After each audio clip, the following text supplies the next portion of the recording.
Hello, welcome everyone to Building Bridges, Not Walls, brought to you by the Peace Alliance campaign for U.S. Department of Peacebuilding.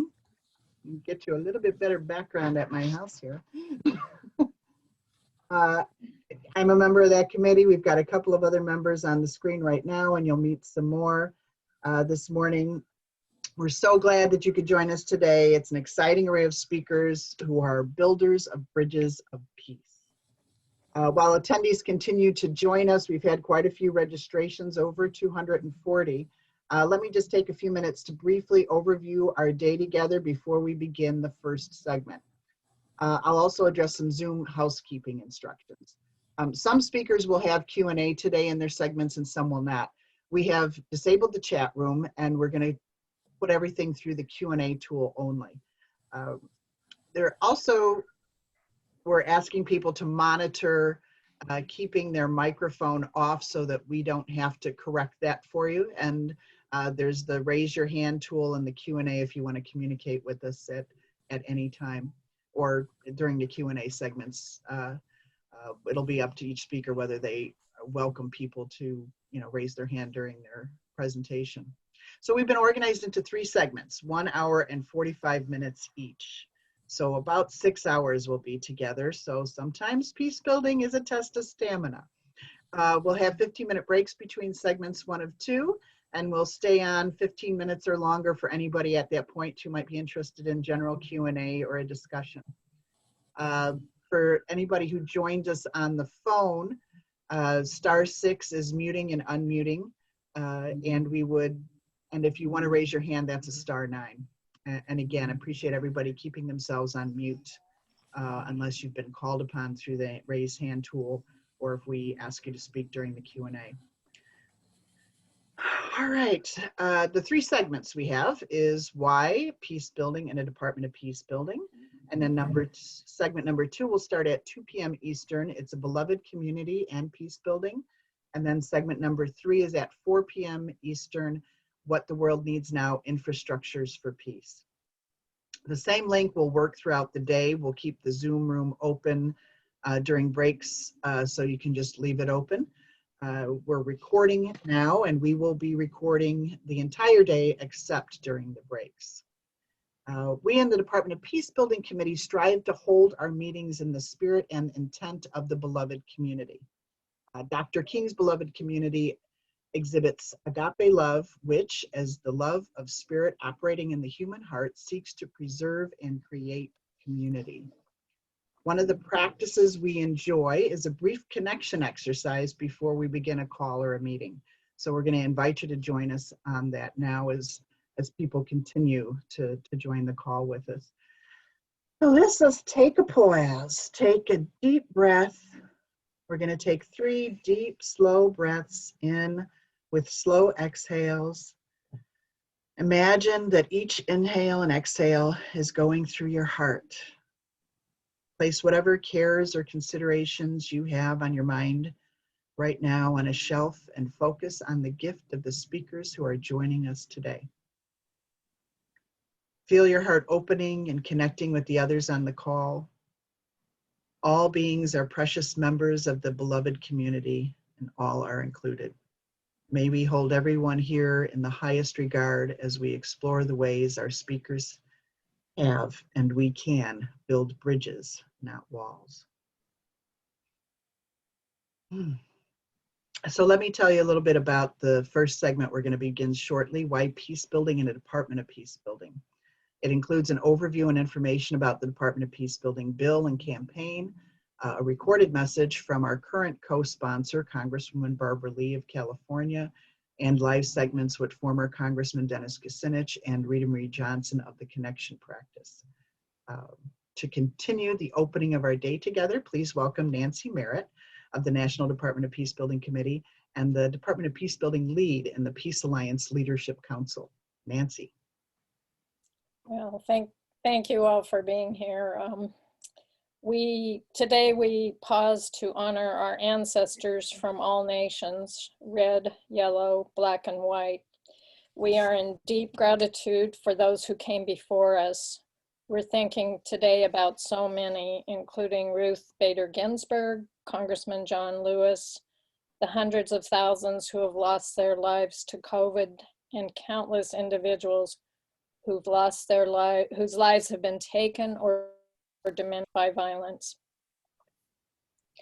We start each segment of our Building Bridges webinar with a land acknowledgement. In what is now known as the United States, that government recognizes approximately 574 tribes, tribal bands, or tribal nations within its border. Additionally, there are state-recognized nations, and there are so-called unrecognized tribal nations. There are also members of many tribal nations in our urban areas. In Oakland, California, for example, the International Tribal Friendship House serves over 8,000 people representing over 100 tribes, including people from the Aztec Nation, Lakota people, Dene Navajo people, and Cherokee people. We have presenters and attendees from many countries within these countries, there are many indigenous people groups. We acknowledge that we on this webinar are on the ancestral lands of many tribal nations. During this first segment, we acknowledge some of the lands upon which our Department of Peacebuilding Committee and Peace Alliance board members reside, including Muskogee Creek, Cherokee, Lenape, Ohlone, Coastal Miwok, Kickapoo, Peoria, Potawatomi, Pawtucket, Chumash, and Tongva. And the lands with which our segment one speakers are associated are the Amwa Mustin Band of the Ohlone, the Waitar in Costa Rica, the Ohlone, and the Anacostan Piscataway from the Washington, D.C. area, and the Erie from the Cleveland area. We acknowledge our ancestors and our generations to come. Teskuma from the Shawnee Nation said, "Love your life, perfect your life, beautify all things in your life." Now it's my honor and privilege to introduce Judy Kimmel. Judy is currently the chair of the board of the Peace Alliance since about 2004, I think. Judy has served in several different capacities within this organization. The Peace Alliance, like many organizations, exists mainly in the virtual world of conference calls, emails, and Zoom meetings. I'm fortunate to live in the Bay Area, where Judy also lives. Because of this, we've been part of many peace building advocacy events together, live and in person, including many congressional Mother's Day Pie meetings, rallies, marches, fundraisers, retreats, tabling events throughout the Bay Area and beyond. We, along with others, also work to secure endorsement of the Department of Peacebuilding by the City and County of San Francisco and the County of Marin. Judy has spent her life working in the areas of education, marketing, sales, personal growth,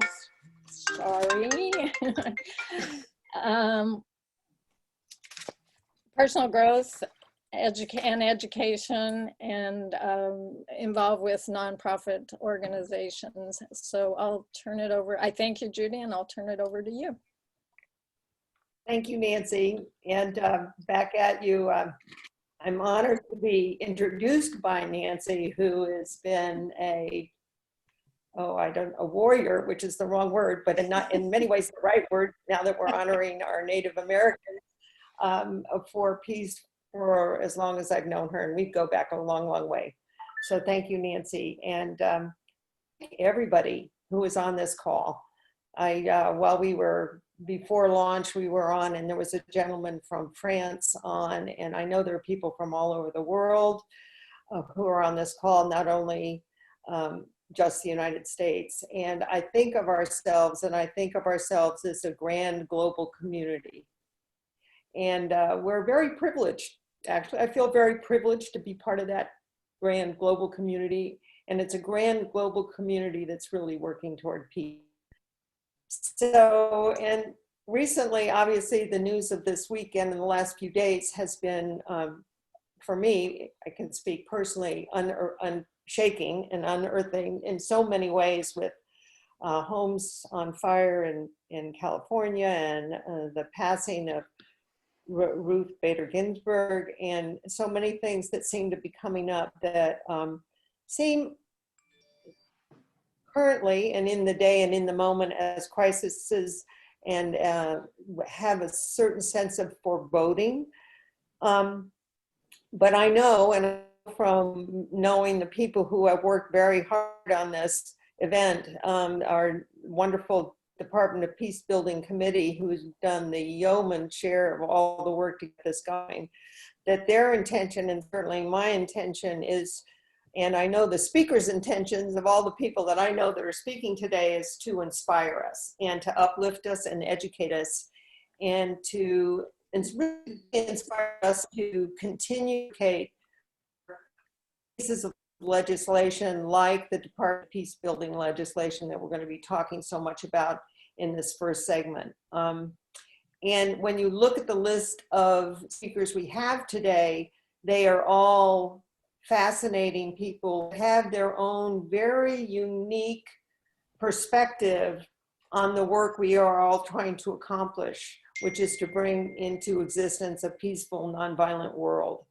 So I'm actually quite excited personally to have the opportunity to hear their unique perspectives and to be educated by them, because I know there's something I can learn from everybody. So it's an honor to be able to be, to be in an organization in which they are honoring to speak. And I'm very grateful to all of them for being on today. What we're doing really today is democracy in action.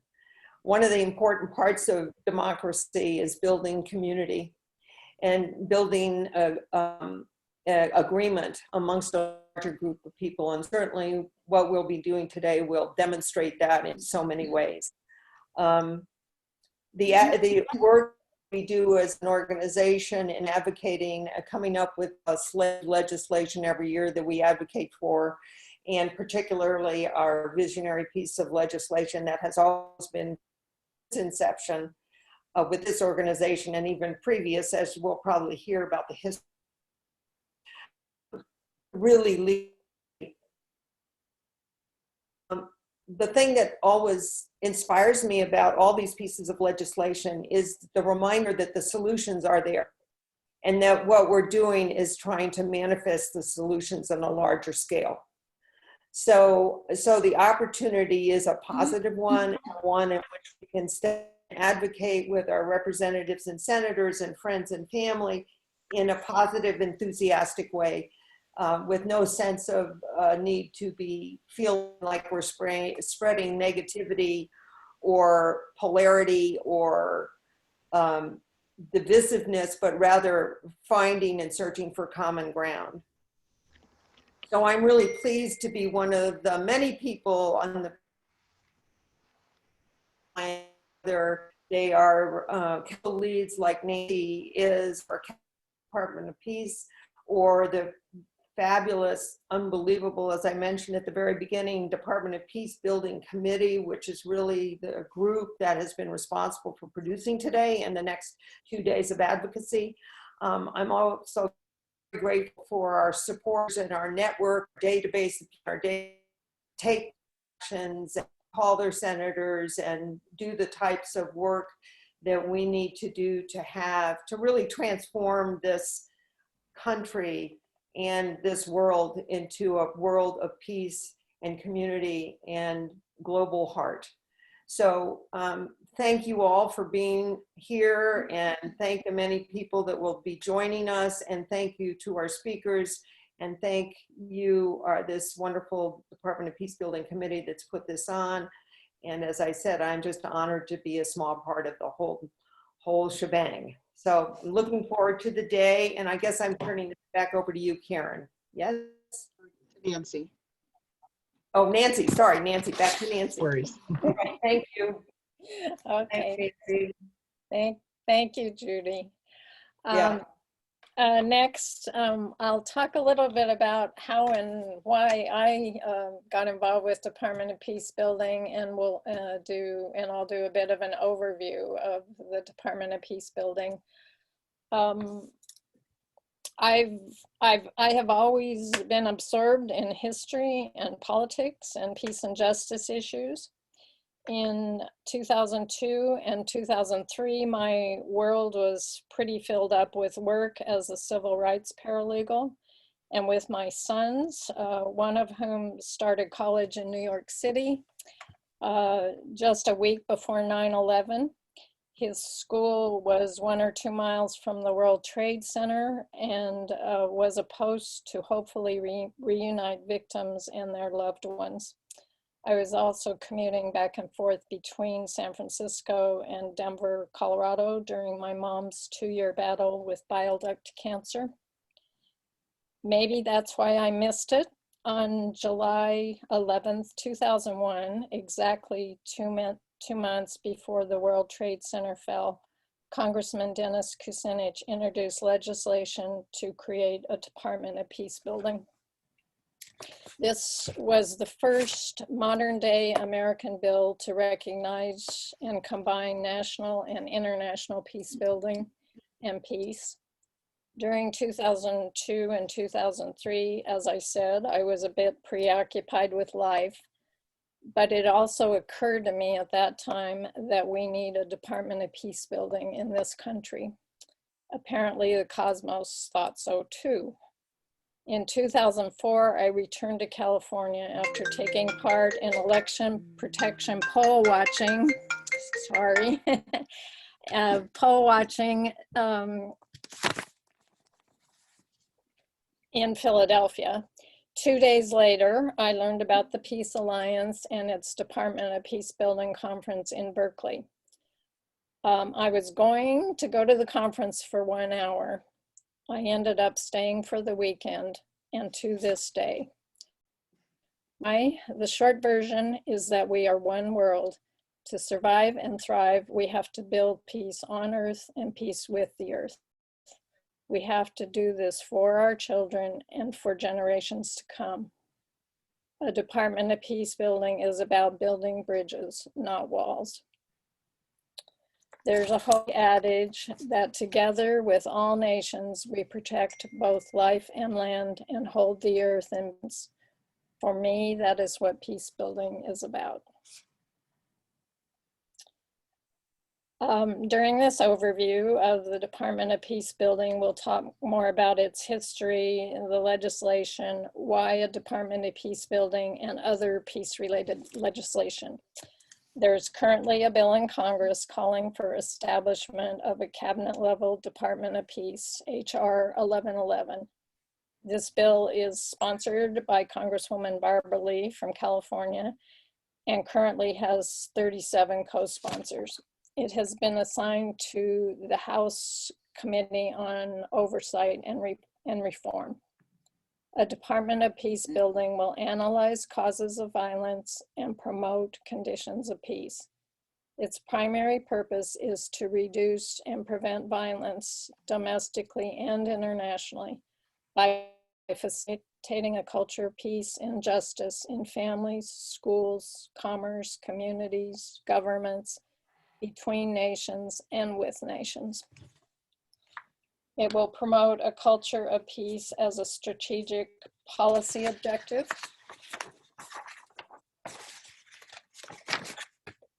And as an urgent national priority, it will be an ongoing voice in our federal government for nonviolent conflict prevention and resolution.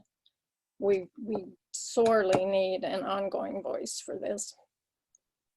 The proposed legislation mandates that 85% of the department's budget must be used for domestic peace programs. Effective violence prevention programs have consistently proved to save lives as well It's to save money as well as lives. The legislation has been introduced in Congress every year since 2001, at first by Congressman Dennis Kucinich from Ohio, and then when he left Congress by Congresswoman Barbara Lee. Any bill that does not become law has to be reintroduced every 2 years in the next session of Congress. For many years, the Peace Alliance and the DLP group have contributed ideas, research, and suggestions for the next bill to be introduced. We have also played a huge role in bringing on original and new co-sponsors. Our program today is part of our annual cycle to promote peace building and the Department of Peace. Every year during Season for Nonviolence, we seek congressional co-sponsors via emails and phone calls. In May, excuse me, we visit congressional offices for our Mother's Day Peace Wants a Piece of the Federal Budget Pie meetings. And throughout the summer, we continue our advocacy. In the fall, around International Day of Peace, which we celebrate tomorrow, we travel to Washington, D.C. to advocate with our members of Congress and our senators. We connect with members of Congress as part of Holidays for Peace. Our advocacy also includes connecting with other groups. The DLP is currently endorsed by over 200 organizations, including spiritual, environmental, peace and justice, and other organizations. 47 cities, counties, and tribes representing nearly 17.7 million people endorse the Department of Peacebuilding. This Building Bridges program is the 2020 COVID pandemic version of Advocacy Days. Instead of going to Washington, D.C. today, we have the privilege of sharing Advocacy Days with all of you. We trust that our many profound presenters will give you hope and joy and will inspire you to keep building peace in your own way and to work for a Department of Peacebuilding. I'm not sure if Deborah's on yet. She's been calling during this. I think she's having trouble getting on, so maybe we'll introduce her at a different point. Deborah was going to talk a little bit more about the bill itself. So who was up next? I think Ann Creeder. Yes. Is going to talk about the history of the Department of Peacebuilding, and Anne is a longtime member of our committee and has worked on just so many levels at state level, national level, and international level, working for peace and a culture of peace. So I'll turn it over to you, Anne, and we'll circle back to Deborah when we can. Okay. Thank you, Nancy. Can everybody hear me? Yes. Can all hear me? Okay.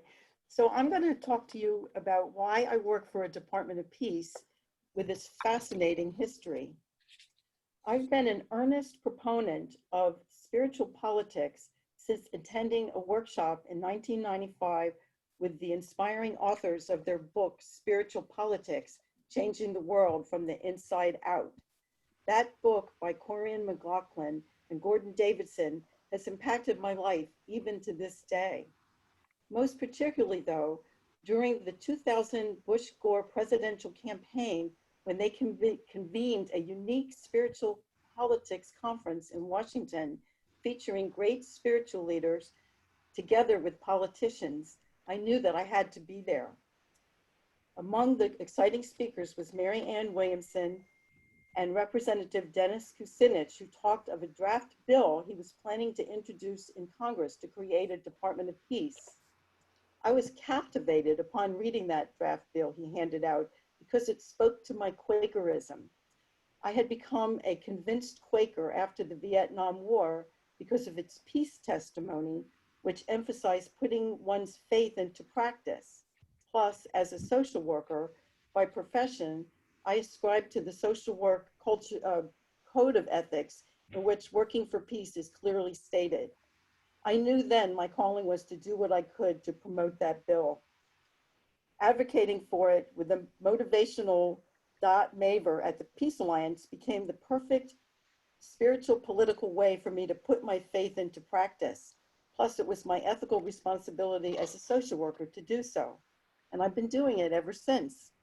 I can't believe that 20 years later, I'm here at a Peace Alliance program about it with Mary Ann Williamson, Dennis Kucinich, and Dot Maver. We've come full circle affirming the basic value of peace and government's basic duty in fostering it per Article 5 of the norm-setting UN Program of Action on the Culture of Peace, which states that governments have an essential role in promoting peace, especially now at this time of the greatest planetary challenges humanity has ever faced. When I first heard the idea of a peace department at the Spiritual Politics Conference, it struck me as a revolutionary new age vision never before contemplated. Thus, I was surprised to learn the depth of its history, for it actually goes back before the founding of our country to the Native American Iroquois Great League of Peace Confederacy in the Northeast Territory, which functioned like a Department of Peace. And throughout our nation's history, there have been times where the idea has been seriously considered both in Congress and civil society. For example, in 1793, Dr. Benjamin Rush, signer of the Declaration of Independence, advocated for an office of peace when the Constitution was being drafted, saying that it was needed to balance the newly created Office of War. He believed not having a peace office was a fundamental flaw in our Constitution, which we still suffer the consequences of today. In 1925, Carrie Chapman Catt, founder of the League of Women Voters, at a Cause and Cure for War conference, first publicly suggested a cabinet-level department and Secretary of Peace be established. In 1927, Herbie Page published a Christian pamphlet entitled A National Peace Department Proposal for Study, which cited the same issues we grapple with now. In 1935, Senator Matthew Neely introduced the first official legislation. Since then, bills proposing a Department of Peace have been introduced many times in Congress. In 1936, the Biosophical Institute published a piece on the need for a Secretary of Peace, stating, and I quote, "All lovers of peace and workers for human welfare are urged to cooperate in the Secretary of Peace movement by organizing clubs in their localities." In 1937, the Rotarian magazine devoted a whole issue to the pros and cons of a Department of Peace, not much different from the pros and cons we know of today. In 1947, the House Committee on Expenditures in the Executive Departments held hearings on a bill. In 1953, Congresswoman Ruth Thompson proposed a Department of Peace, saying, quote, "All the guns, tanks, and bombs we are building during this hectic time are not going to save us from our enemies at home or abroad." Her political career ended abruptly following a contentious fight over development of a jet fighter base in her district. In 1969, Frederick Schuman, a Woodrow Wilson Professor of Government, published a persuasive scholarly booklet entitled Why a Department of Peace.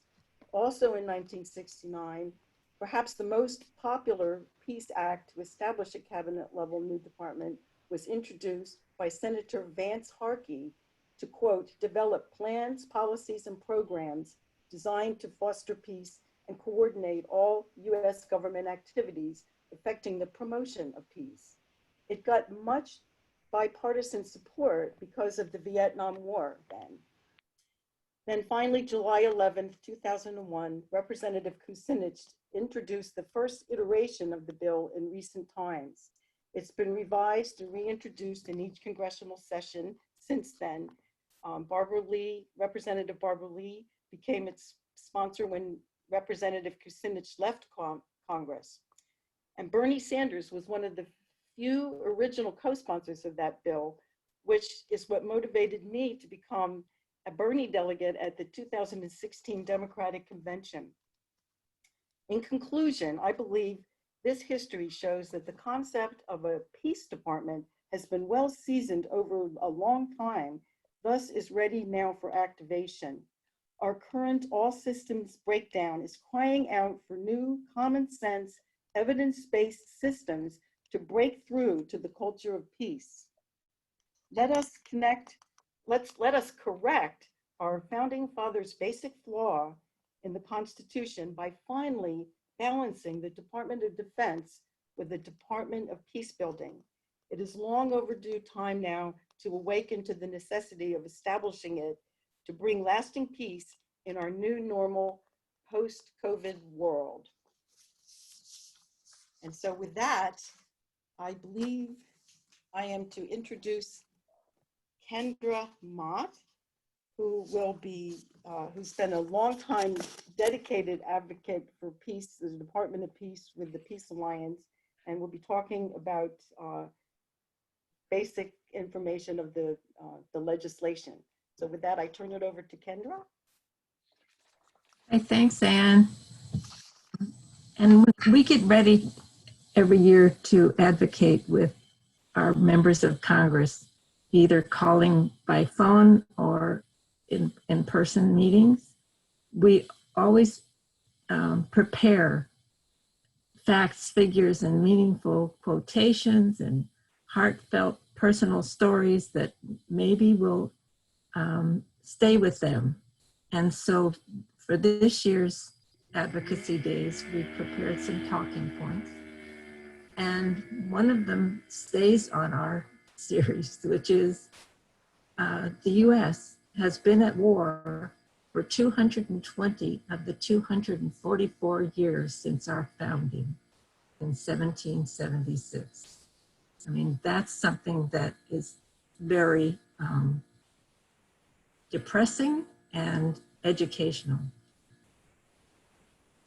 We as the Peace Alliance National Department of Peacebuilding Committee are convinced that laws, law enforcement, and armies cannot bring peace to our families, our communities, our nation, and world without addressing the fundamental root causes of unrest and violence within ourselves and our institutions.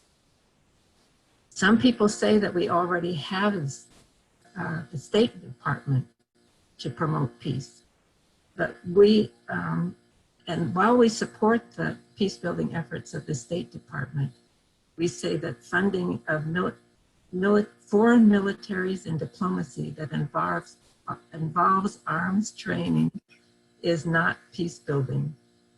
And I'm stumbling over these words, that involves arms trading is not peace-building. Also, the State Department does not promote domestic peace-building like the Department of Peacebuilding Act does.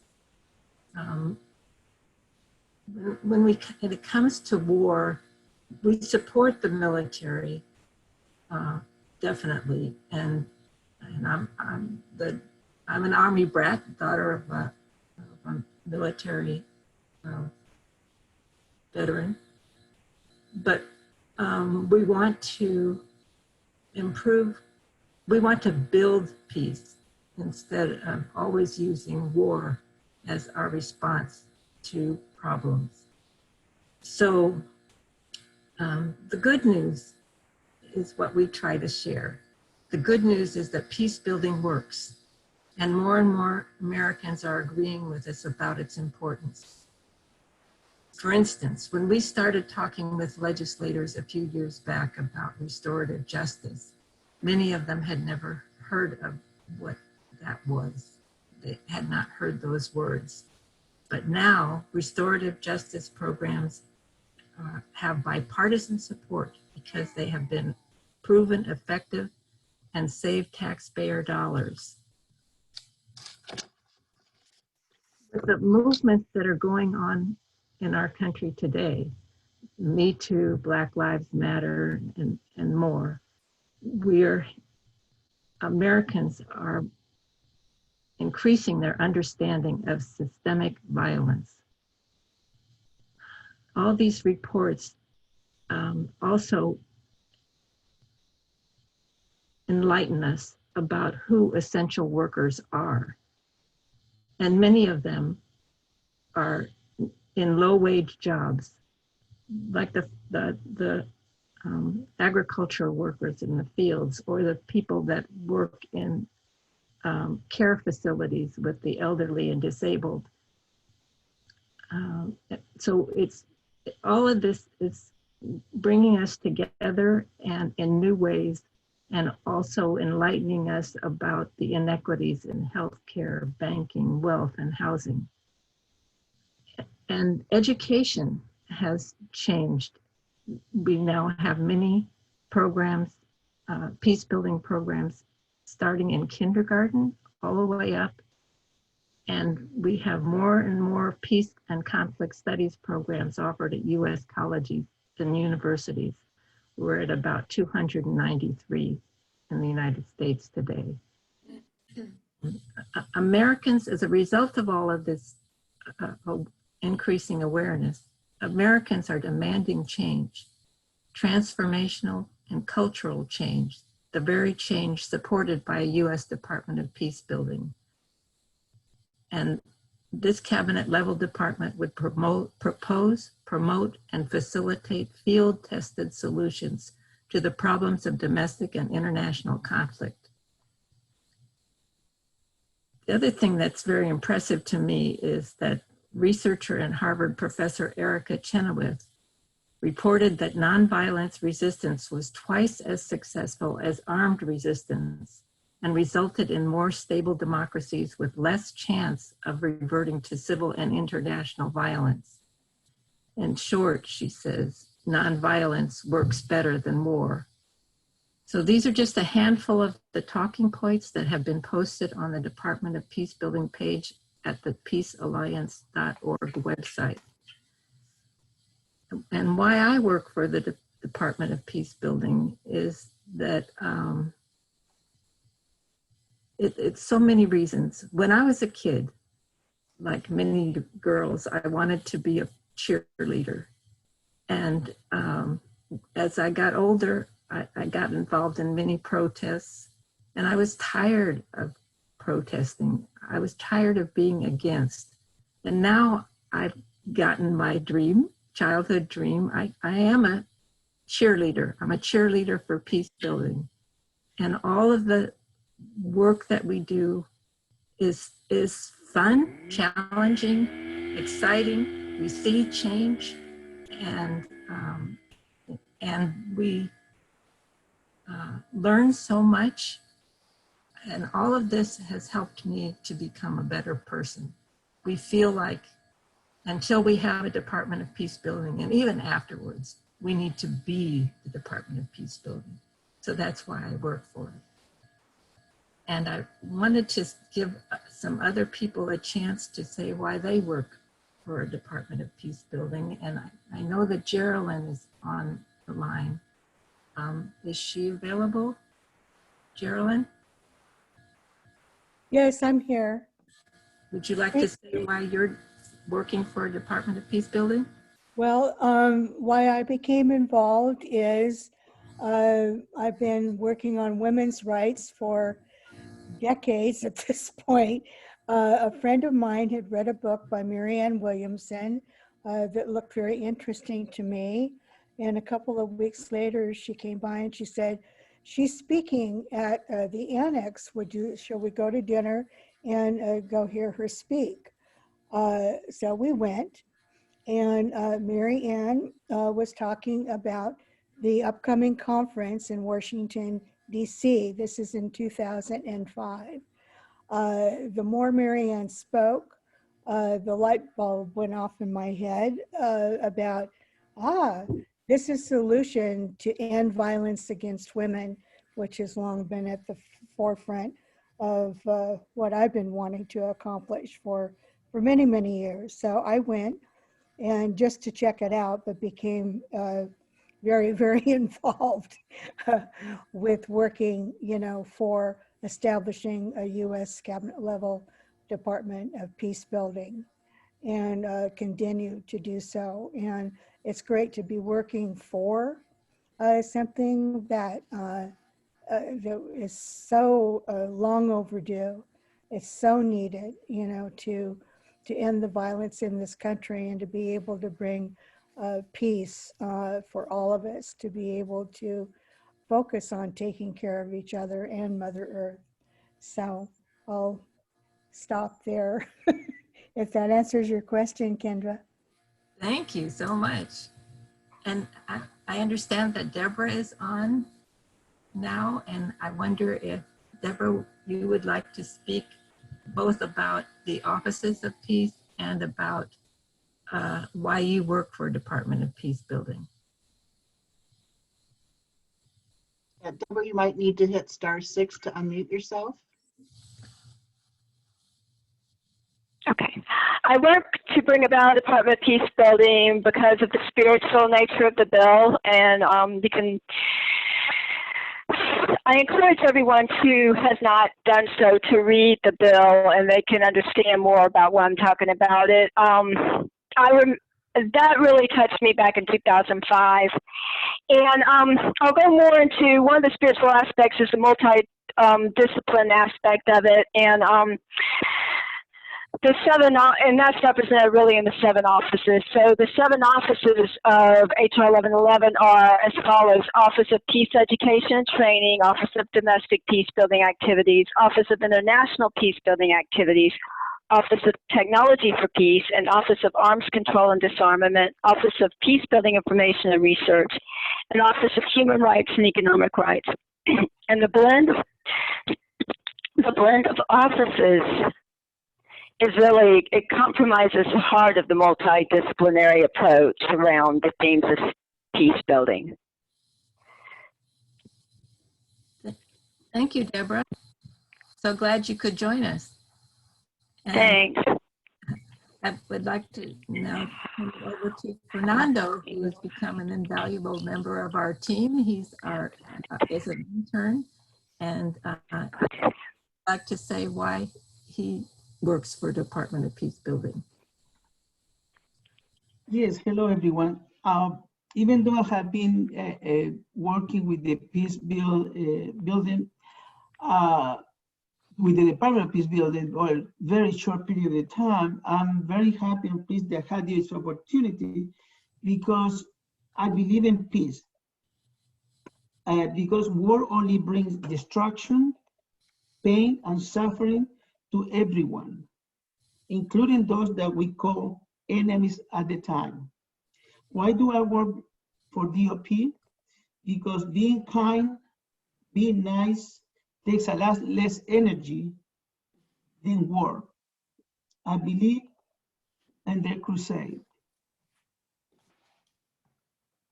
That's basically, and then as a former military guy, we prepare for war during the peace to preserve peace.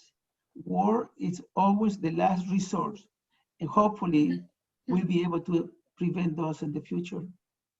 And that's why I'm part of the Department of Peace.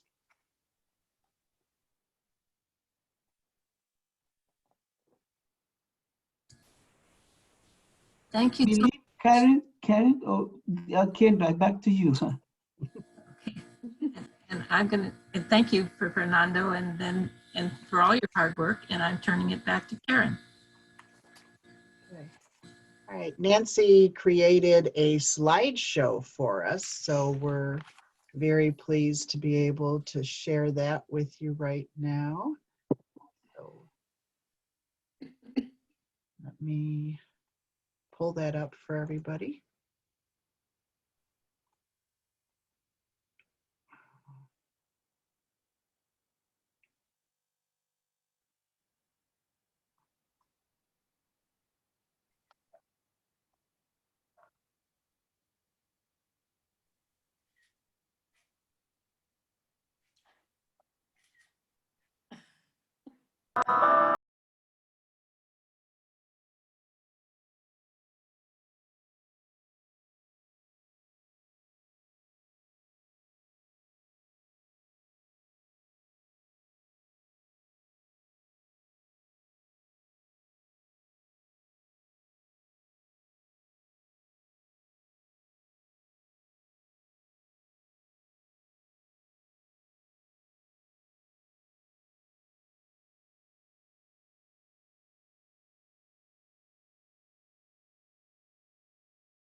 Thank you, Nancy, for doing that for us.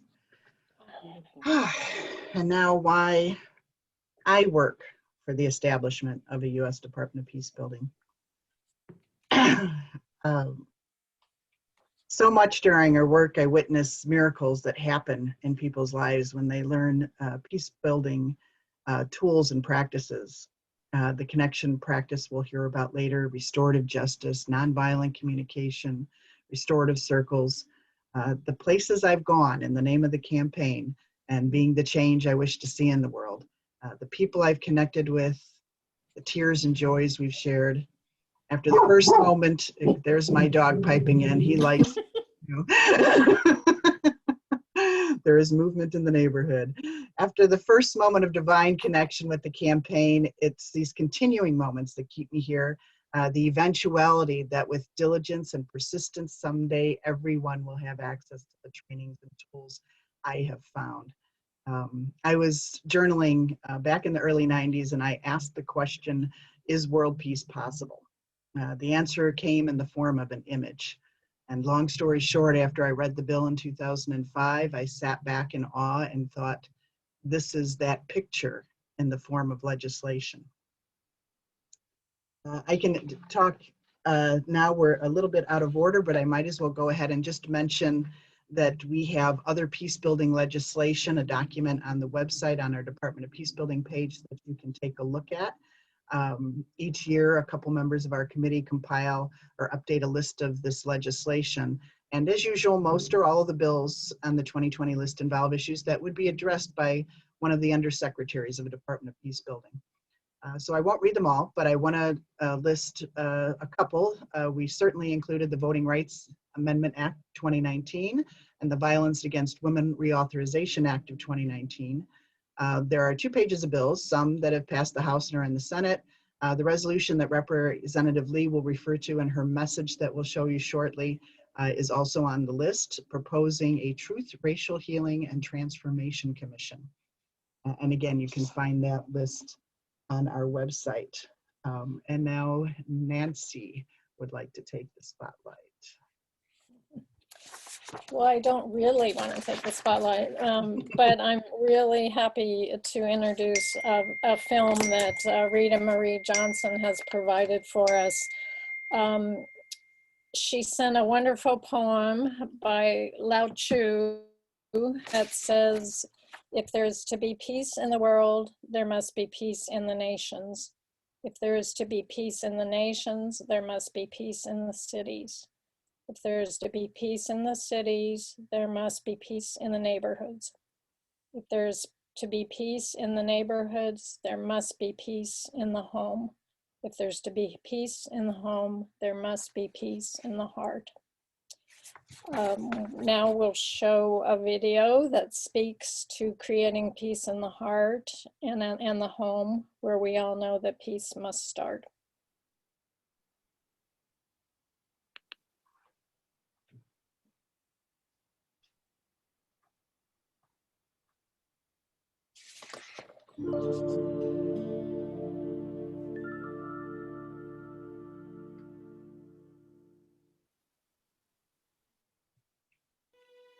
Well, before we started with the connection practice, family conflict was very challenging.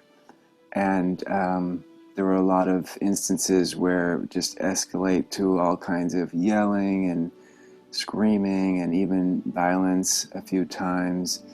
It was really hard, especially with 2 daughters going through puberty.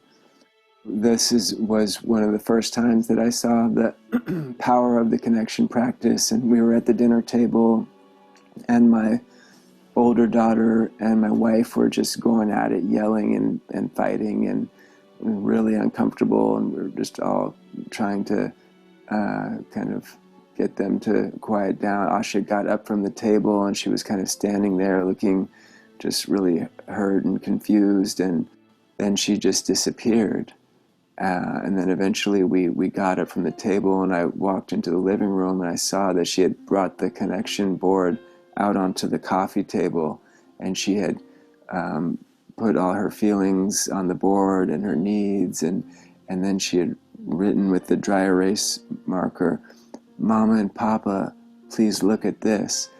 So it was really just a beautiful gift to have her, lead us to this way of healing conflict and finding a way to get through it together and to listen to our hearts. So after that,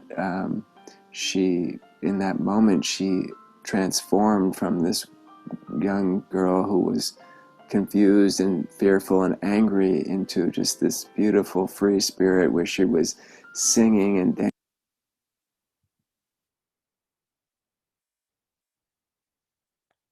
dancing, and amazing to see her transform in that way through connecting and listening to her heart. So now with this practice, I feel like we're able to connect a lot quicker. We're able to move through conflict quicker. We're able to focus on the connection over specific behaviors or things that are probably not as important, and to really just be focused on staying connected in our hearts as a family. What I like most about the connection practice is learning to live more in my heart at all times, and learning to quiet down and get connected, get my mind and my heart in sync, and really starting to trust the wisdom of my heart. I also like the way that I'm beginning to see feelings and needs in a way that's much more helpful, and with regard to interacting with people in general. I think that everyone could benefit from learning the connection practice, but especially when I first learned it, I thought about all the other healthcare workers that work with me at the nonprofit clinic that I work at here in Berkeley, and we see a lot. It's mostly poverty medicine, so we see a lot of people that are dealing with very difficult social situations. Everyone, I apologize. I've got several messages from people that they can't see the video. It is sharing on my screen, so I am not able to find out how to change that, but I'll continue the audio portion. He's got another minute or so to his story. Social chaos, a lot of substance abuse, a lot of homelessness, a lot of different mental health issues. So it's very challenging. Every day can be really difficult for both the patients and the folks that are trying to provide care. So I feel that bringing the connection practice into our clinic could really transform the way that we're providing our services, to allow folks to really come into that place of compassion and of listening to our hearts as we do our best to serve the folks that come in whatever condition they might be.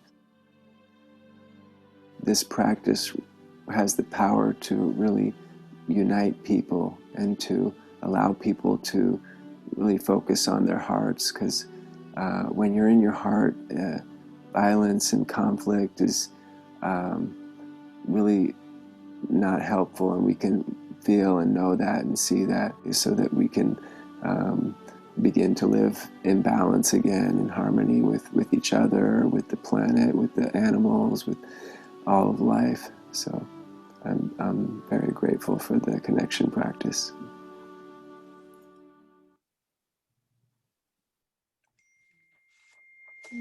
Again, I apologize. We tested this so many times. I don't know why the video wasn't showing. But I think Nancy will say a few words before Representative Lee's video. We're running a bit late, so we're gonna go right to that, and Deborah will introduce Representative Kucinich. Hold on here. Thank you, Karen. Thank you for sharing the words on that video. They really hit your heart. I will be very brief and let Barbara Lee speak for herself, except I can say in California, at least, there's a saying that Barbara Lee speaks for me, and that's so true. It's my privilege to be the Department of Peacebuilding campaign liaison with her office. And if I had time, I would tell you the millions of amazing peace and justice things she does, but I will turn it over to Karen to start the video.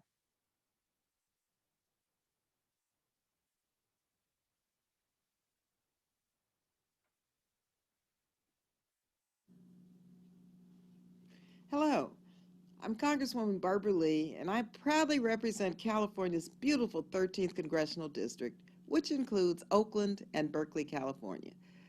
Thank you to the Peace Alliance for inviting me to speak with you today and for all that you do to promote peace globally. The pervasive presence of violence across the globe is unacceptable. It has infected the lives of millions, and it is far past time we address it as a nation. Worldwide, the Institute for Economics and Peace estimates that violence and conflict cost the global economy $8.3 trillion in 2019. According to CDC, the total cost of homicides in the United States was $26.4 billion in 2013. Now I introduce H.R. 1111, which is the Department of Peacebuilding in the House of Representatives to promote personal and community security and peace through addressing crime and rehabilitation, reducing drug and alcohol abuse, and creating peace projects that facilitate conflict resolution and healing of societal wounds. As we know from witnessing the brutal murder of Mr. George Floyd, Breonna Taylor, and so many others, finally addressing systemic racism and violence in this country is literally a matter of survival for Black people. That's why I introduced HRES 100 that will recommend the establishment of a Truth, Racial Healing, and Transformation Commission in order to bring to light the legacy of institutional racism and how it continues in every aspect of American life for Black and brown people.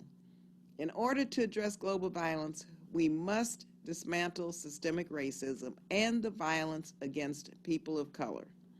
I will continue to do all I can to work with my colleagues in the House on this issue.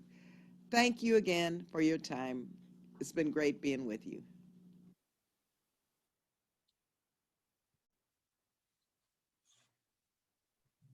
Okay, thank you, Nancy, for getting that video for us.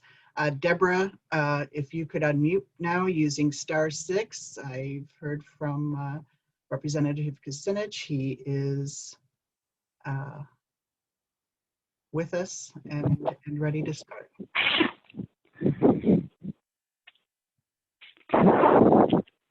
Hello? We can hear you, Deborah. Thanks. Hello, I'm Deborah Potts from Georgia and a member of the National Department of Peacebuilding Committee. Our next speaker is Dennis Kucinich.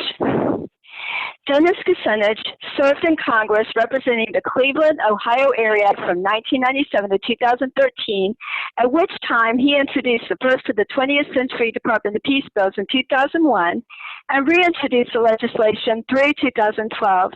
A former Cleveland mayor, Ohio State Senator, Cleveland City Council member, two-time presidential candidate, and a former Ohio gubernatorial candidate, Kucinich has championed peace, workers' rights, environmental sustainability, and other humanitarian causes in his multiple elected offices and campaigns. Dennis Kucinich's many accomplishments include saving Muni Light, preventing the creation of U.S. national parks, promoting the dropping of the atom bombs, and receiving an F rating from the National Rifle Association, or NRA, which he emphasized during the 2018 candidate campaign, centered around community organizing to reinstate a ban on assault weapons. There will be a Q&A following this talk. Thank you, Congressman Kucinich, for joining us today.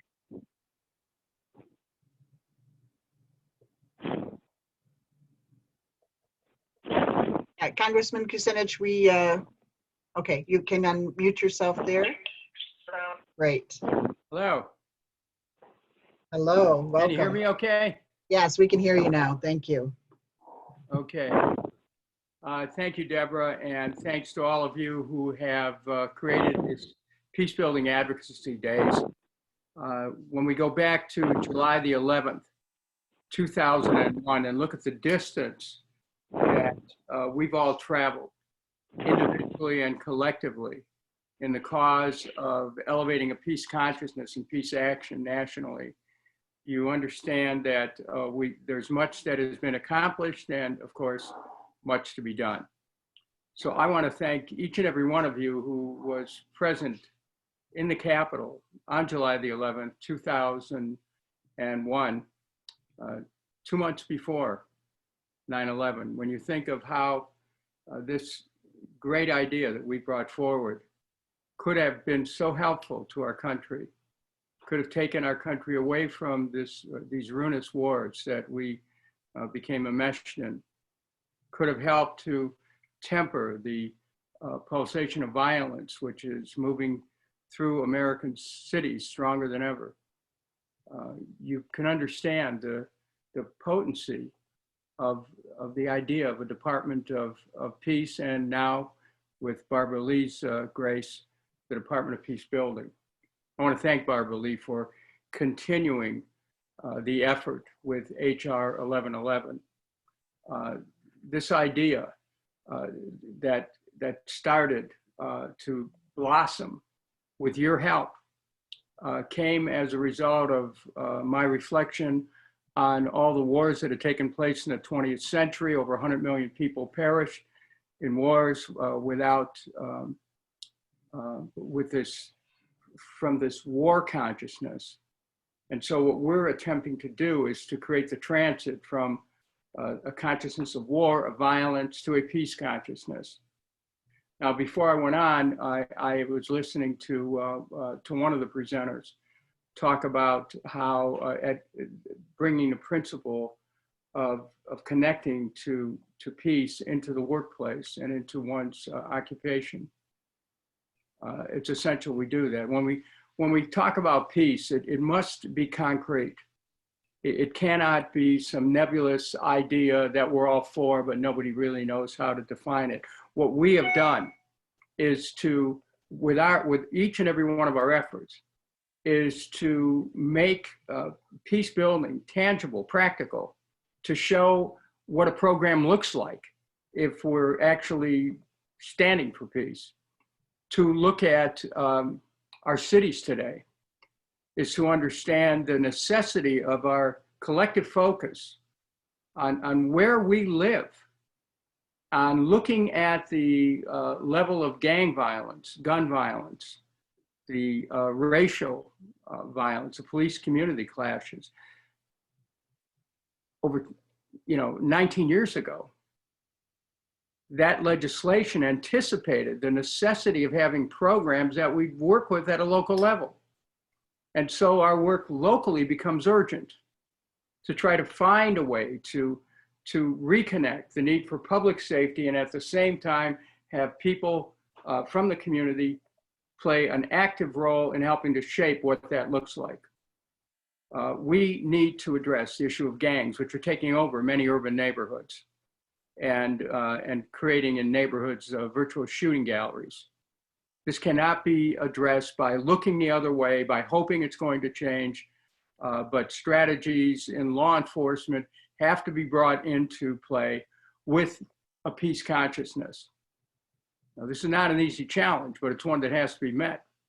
And every day we see a dateline from one city after another where this tremendous social stress is evidencing itself in rioting and destruction of property and even murder. We cannot solve America's longstanding racial dilemma unless we look at it community by community in a practical way. That doesn't mean we don't make our national efforts, but let's face it, America has so much more distance to travel to deal with the underlying causes of racism, which affect people of color, black, brown, red, and others. Still, you know, I think about this. It's not just the Department of Peace, that's a proposal, but I think about what we can do in our own communities. And that's what I'm appealing to you about. Think about whatever city or town you're in, how to bring these principles into some programmatic way through city council, through an administration. But then we go back to looking at how much our country has changed and how much we've changed since the beginning of 2002. This pandemic has brought a whole new series of challenges in our relationships. You know, how do you stay in the same place day after day after day with the same people? Not an easy task. You know, I said this years ago when I talked about the Department of Peace. It's easy to advocate peace in the world. Try having peace in your own life and in your own relationships. That's where we actually learn. That's our testing lab. And so we've had, all of us, an opportunity to really practice peace giving and peace sharing on a practical basis at home. And when we do that and we strengthen our relationships, it enables our capacity to be able to share peace in a broader sense. It actually gives our efforts some legitimacy. Also, during this time of challenges to our health, we have to focus on our own health and the health of our loved ones and our friends and neighbors. That requires a tremendous amount of personal awareness to be able to have a regimen of diet, food, of vitamins, of exercise that helps strengthen us and protect our immune system. We cannot be agents of peace unless we can function. And the importance of protecting our own health is critical. You know, we can talk about the necessity for changes in government policies, and I've done that over and over. John Conyers and I put in the bill many years ago for a single payer system. But the truth be told, whether that's in place or not, if I wasn't a vegan, if I hadn't a pretty strict regimen of, you know, what I'm eating, I couldn't be in the health I'm in today. It's just a fact because it's accumulation. So part of working for peace is looking at our health and looking at the food we eat. One of the things that I think is so extraordinary that's developed recently is the work of a man in Afghanistan who was, I believe, a British citizen who found his way into Afghanistan and through an extraordinary series of events actually got warring tribes to start focusing on growing pomegranates instead of growing poppies for opium. That has created a shift in Afghanistan that's been noticeable, profound, and with tremendous consequences and implications for the future and for the people there. He's planting for peace. So too, we have the capacity of doing that in our own communities. And that's something that we ought to be thinking about. And I'll certainly provide some links that can be sent to everyone you know, who's working in this organization so that you can see the work that's being done in Afghanistan as an example of what can be done in communities everywhere. But in this case, it's actually having an effect on a peace process. We can all do something during this time, and we're not hamstrung. We shouldn't feel like we're isolated or that we're unable to function. Actually, it's these times when we can focus on what it is we need to get done. We've been given the time. What we found out, I'm sure this is true of many of you, what we found out during this period of relative social isolation is that we have time to become attuned to the slower rhythms of life. The poet said the world is too much with us. And the truth is that we have this, we've been drawn into a pace in society that isn't real. The slower rhythms of life, which come through existing in a home, and I'm in Cleveland right now, hello from Cleveland, Ohio, the walking around neighborhoods, the being able to connect with neighbors on a, from a distance, but nevertheless, the human connections. This is the gift that we've been given during this, this period. And it's one that we can embrace, and one that strengthens our soul and our ability to be able to communicate, and our consciousness and our awareness, and also an even greater appreciation for peace.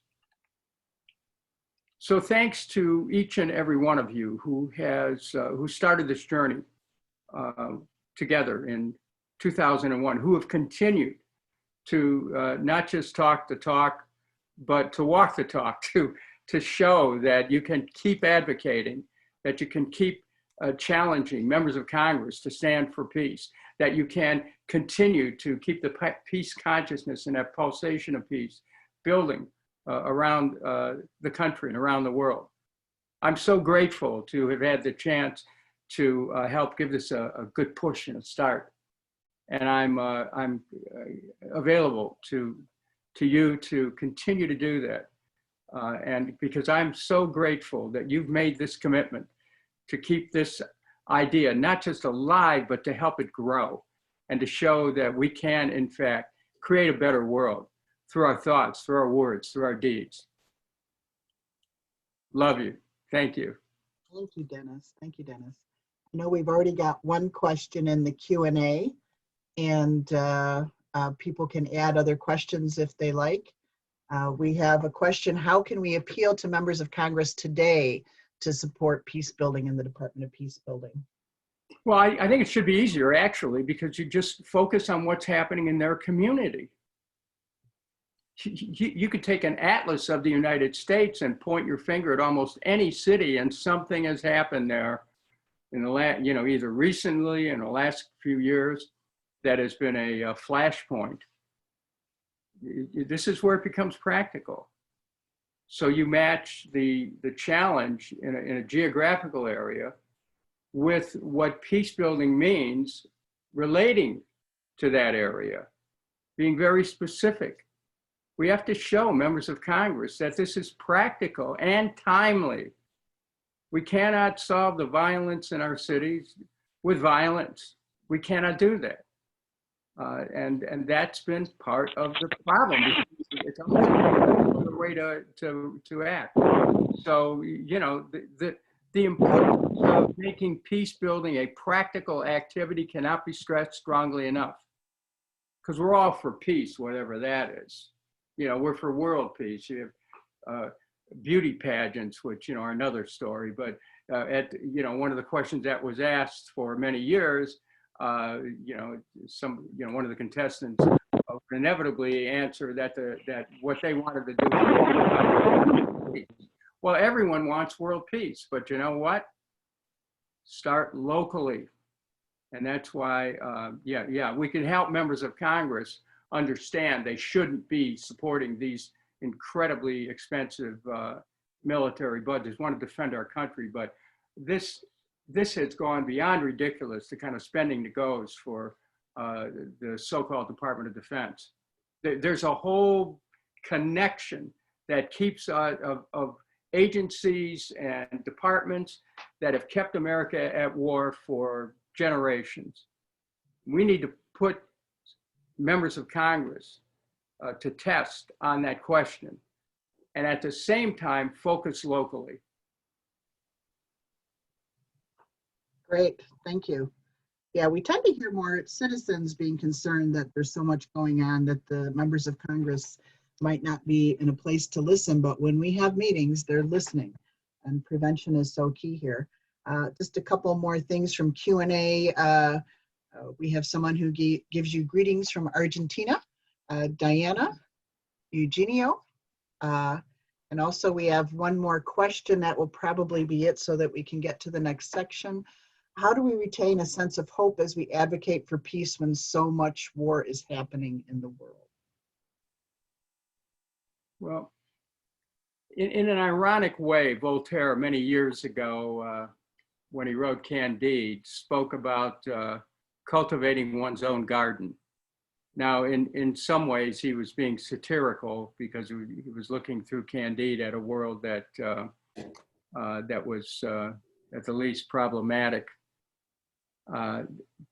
Today's world, which wherever we focus, we can look at violence. We can also look at things that people are doing, like that fellow in Afghanistan who's trying to bring peace. The question is, isn't what anyone else is doing, it's what we're doing. You know, you could focus and find war and conflict anywhere in the world, but you could also focus and find hope through individuals who are making an effort to bring about restoring communities, to bring about a kind of a social, cultural, and political balance. We're in times that are very divisive. I mean, it doesn't need to be said, but you know, in terms of the work that we're doing, it needs to be understood. There's so much polarization, and yet at the same time, the polarization, the dichotomous thinking, the us versus them, the antidote to that is what? It is understanding that we're one, we're interconnected, we're interdependent, that human unity is the underlying truth. We need to look at where that's being expressed, and we need to express it. It's very easy to become depressed if all we do is focus on the daily narrative of violence and conflict, which constitutes most mass media today. But that's not the entire world as existing. That is a focus that is being done to try to, as a matter of clickbait, or to try to get people riled up to keep watching this. And so part of the peace consciousness is to be able to find those areas where people are actually building in a community, and to report them, to replicate them, to show that that the world's not going to hell in a handbasket, that there are people who are going about the daily work of trying to build peaceful communities. And let's face it, it starts at home. So, you know, I want to thank you for giving me this opportunity to once again share with you the thinking that brought us all together many years ago, and that will keep us together going forward. And I continue to commit to you my willingness to be able to be of service to you at any time in your efforts to continue to call to the attention of governments that we can take a new direction. So thank you, and bless all of you, and much love to all of you.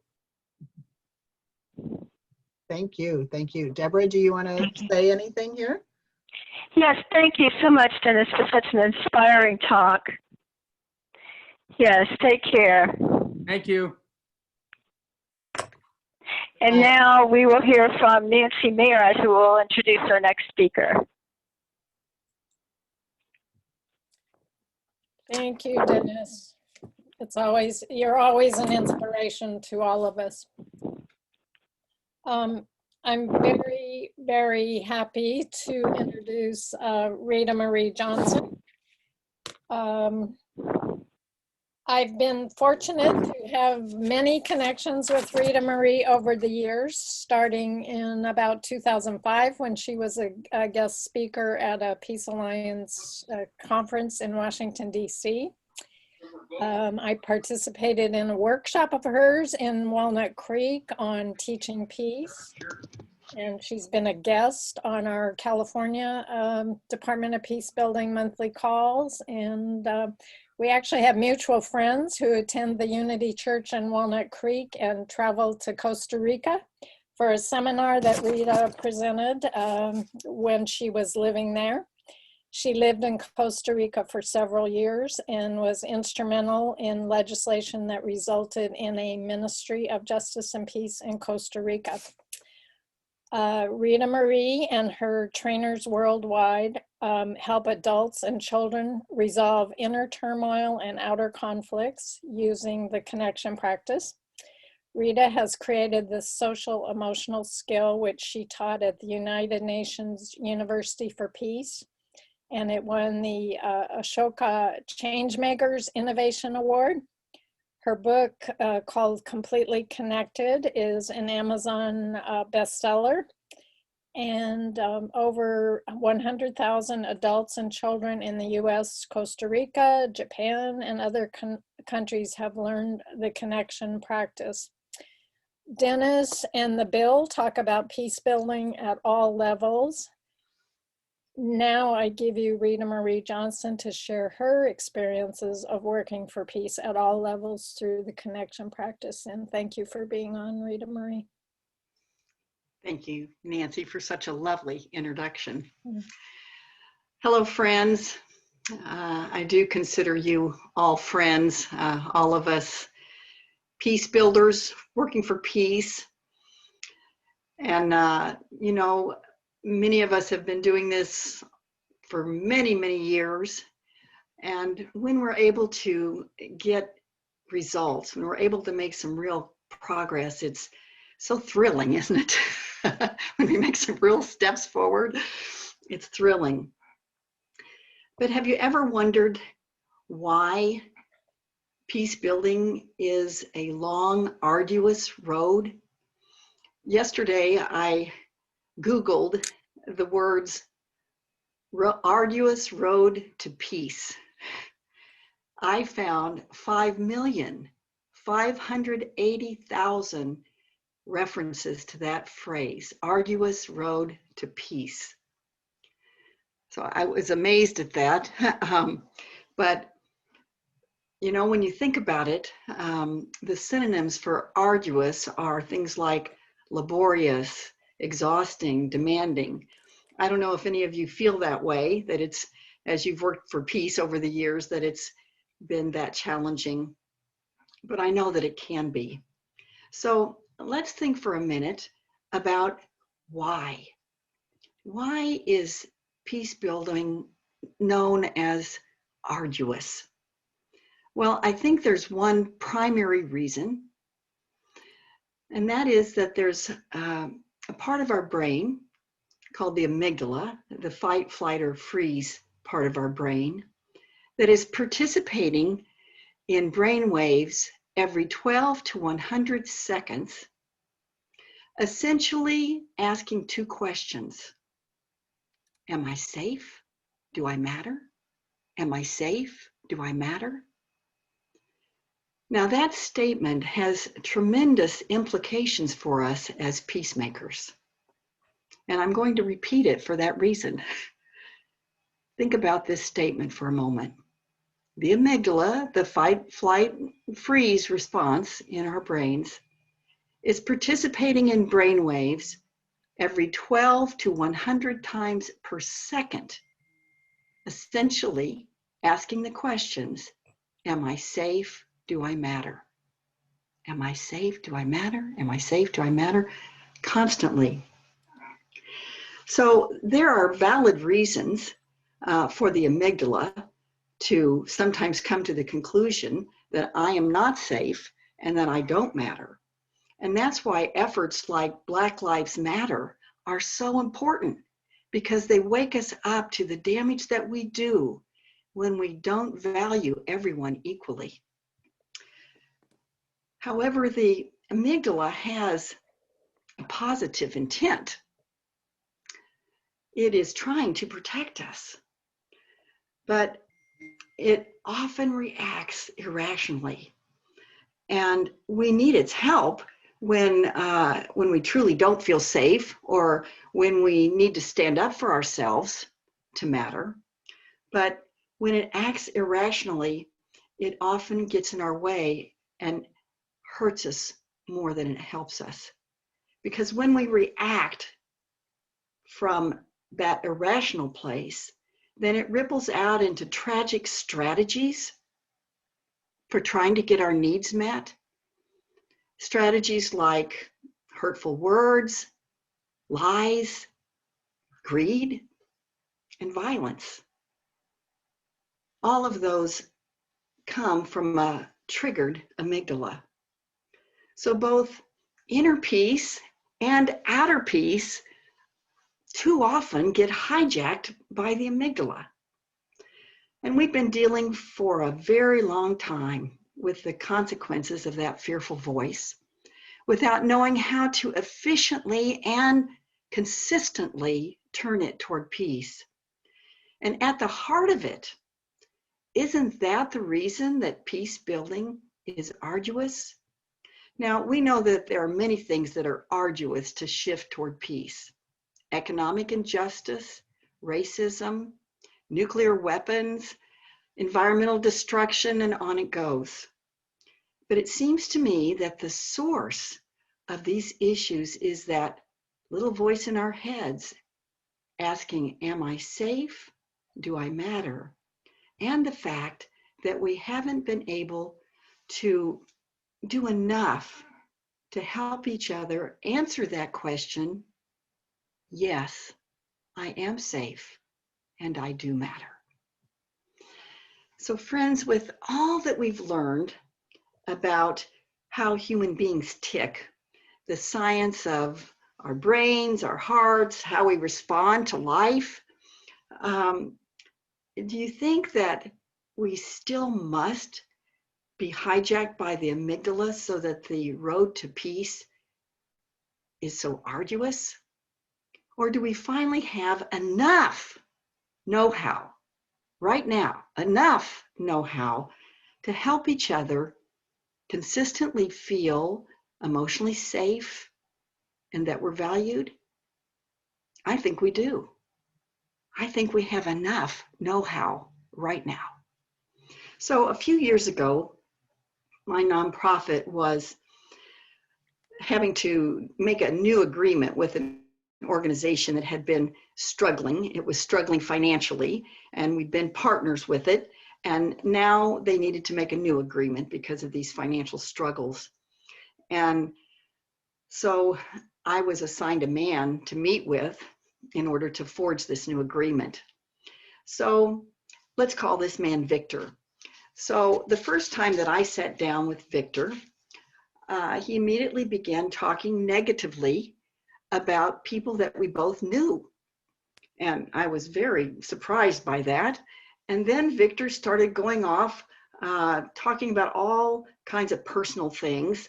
And when I tried to bring him back to the task at hand, he said to me, "Your work won't go anywhere without us." And at that moment, my amygdala went into the freeze mode. I just shut down, and we didn't make any progress in that meeting. So then it came time to meet with Victor again. And this time, I wanted to be very well prepared. So I did my connection practice before this meeting. I'm going to put this board up here so you can see how I did this. My trigger was when Victor said, "Your work won't go anywhere without us." There's my trigger right there. So I put my feelings on the board. I was surprised, I was confused, I was helpless to a degree, I felt resentful, I felt hurt, and I felt kind of nervous with this man. And then I looked at what my needs were. My needs for respect, to be seen for who I am, for clarity, to be heard, for understanding between us, and for emotional safety. And when I really thought about it, my main need with Victor was emotional safety. So since he was talking negatively about other people, I wasn't so sure he wasn't going to talk negatively about me or my organization. So I felt pretty nervous around Victor. So then I decided I would process Victor's feelings and needs best I could by what we call respectful guessing. So I guessed that because Victor's organization was going through a tough time, that he felt worried and possibly stressed. And something about his interaction with me made me wonder if he might feel jealous because of his statement that he made to me. And then also a little suspicious, even though we hadn't even come close to talking about what this new agreement would be or any negotiations. We hadn't gotten there, but he seemed suspicious. And so I guessed Victor's needs. I guessed that underneath that sort of bravado that he had was a true need for confidence. And he seemed that he felt a need for fairness, even though we hadn't gotten into negotiations yet, and need for support because his organization was going through a tough time, for trust, it seemed, and maybe stability. Maybe all the ups and downs they were going through was making him really stressed and nervous. And then to matter. I guess that Victor needed to matter. And when I made that guess, my heart opened to him, because I realized anyone who consistently talks negatively about other people, and then they talk a lot about themselves, that it's all about me, that really what that's pointing to usually is a deep need to matter. So then I thought about how something must have happened in Victor's life that was hurtful, where he didn't feel like he mattered. And so I felt authentic compassion for Victor in that moment. Everything shifted when I guessed Victor's need to matter. And so then I had my need for emotional safety and Victor's need to matter were on the table. So then in the connection practice, our next step is to move into what we call heart-brain coherence. And so I got coherent, and then I asked myself, what do I need to know about this situation? And the insight that came was quite a surprise. The words that came were less is more. Well, those words had never come out of my mouth before. I knew that phrase, but I'd never used it. So less is more. What do I do with that? Well, I trust my insight. So I looked at the agenda that I had for the meeting, and I realized I had 5 different requests of Victor. And I thought, okay, well, less is more. I got it down to 1 request. So now I had my intention clear for this second meeting. Now I was going to keep myself emotionally safe by consciously giving Victor empathy, because it's very unlikely when you're really with your sincerity giving somebody empathy, it's unlikely that they will attack you. And that was my strategy for keeping myself safe. I'm going to give Victor empathy. I'm going to guess his feelings and needs. And my other intention was to help Victor know that he did matter. I authentically wanted to help him know that he matters.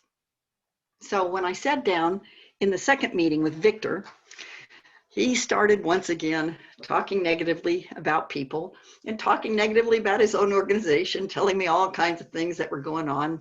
And so this time, instead of getting triggered and so surprised, I just said, gee, Victor, it sounds like you were really frustrated and needed support. Is that right? Yes, that's right. And gee, I'm wondering if you're feeling worried because you're really needing stability in your organization. Exactly. So after giving Victor empathy for a while, I finally came with my 1 request. And Victor said, oh, sure, we can do that. And we can do this, and we can do this, and we can do this. And so I went, oh, wonderful. What a relief to be able to make some progress. We made some progress, and our meeting ended with a warm, authentic connection. So when I was able, you see, to get our amygdalas out of the way, that's how we were able to make progress. And then in the meetings that came after that, my meetings with Victor were no longer arduous like the first time.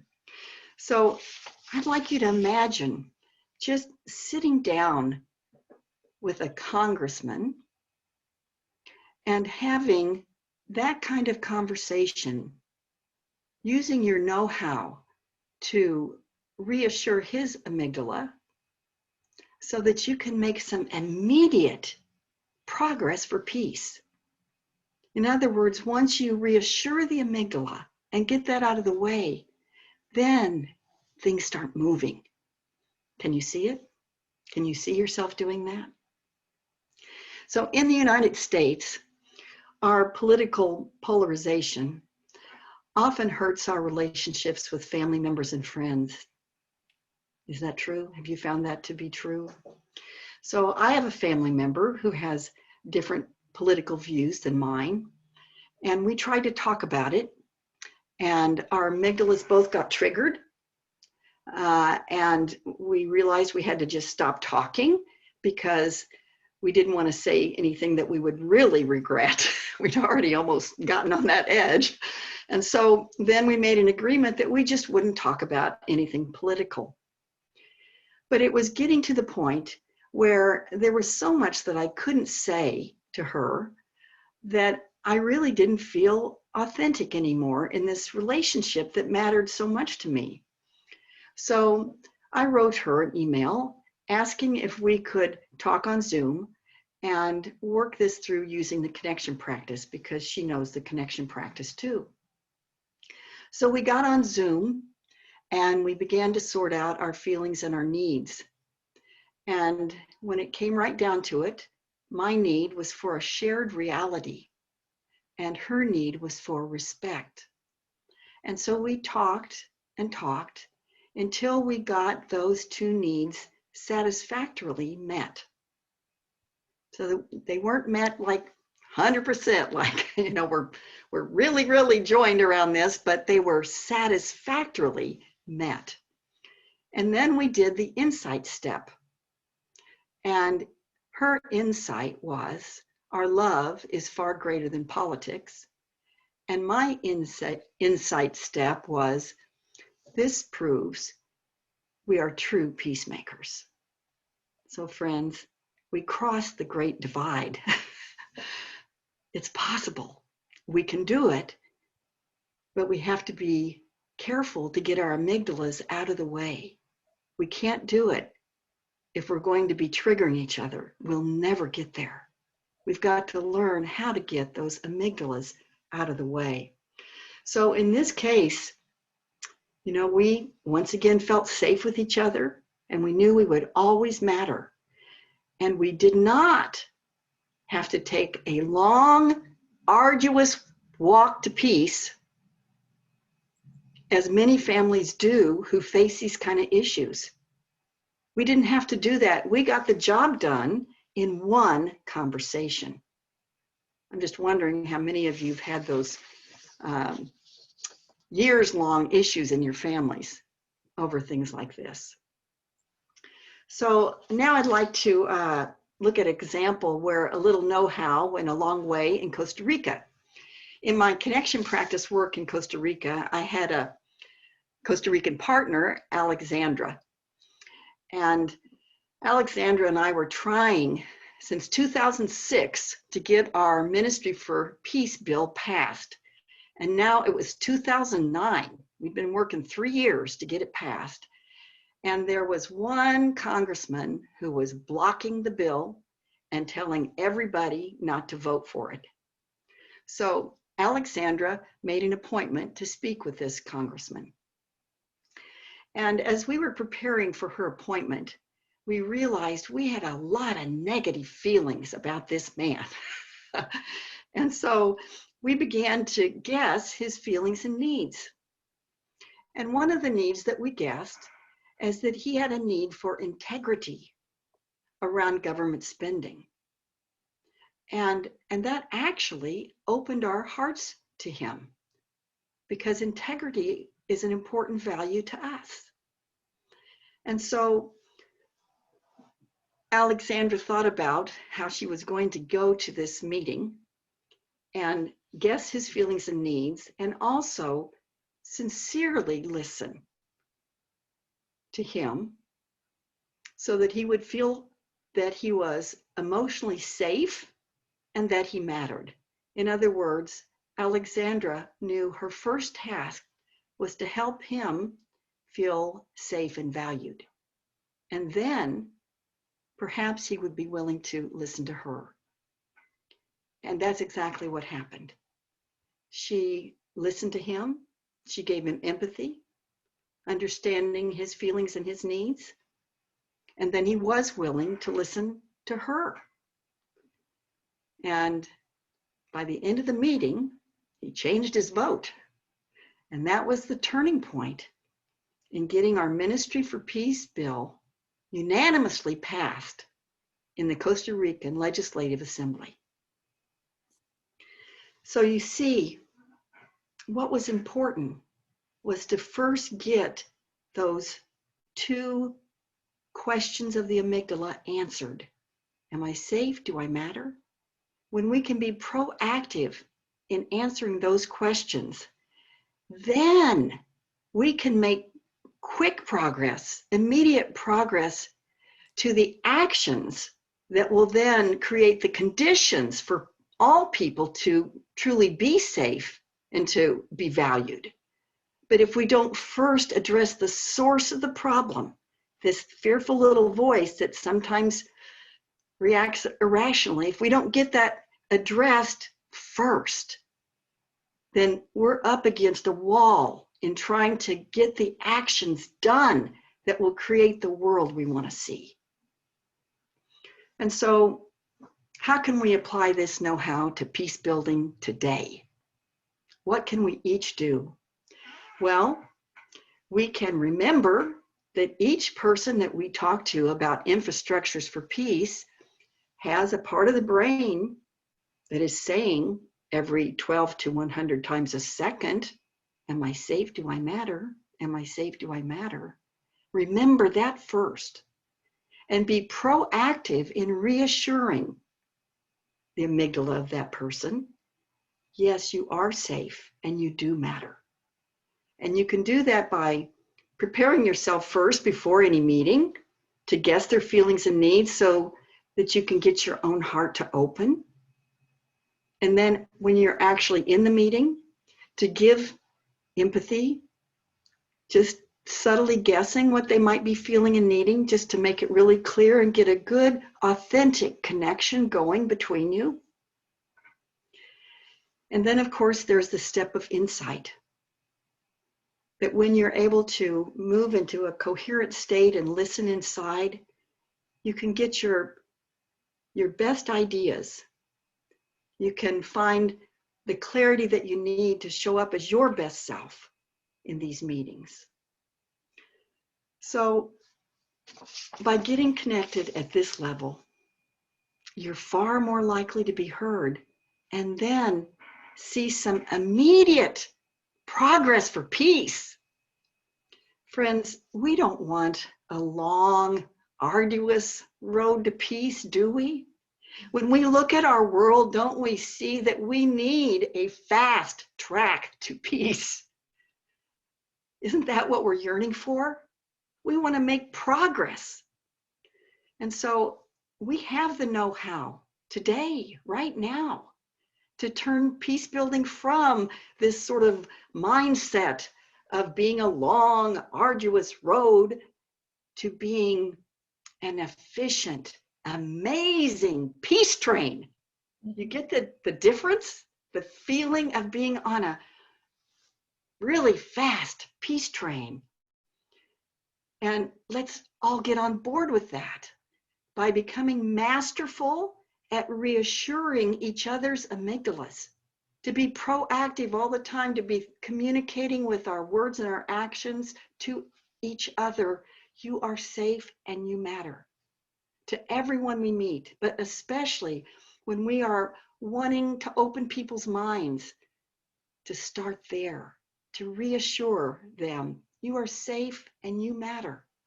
And then, friends, we'll find a lot more joy in the journey. And I just want you to know how much I appreciate the work that all of you do. Bless you.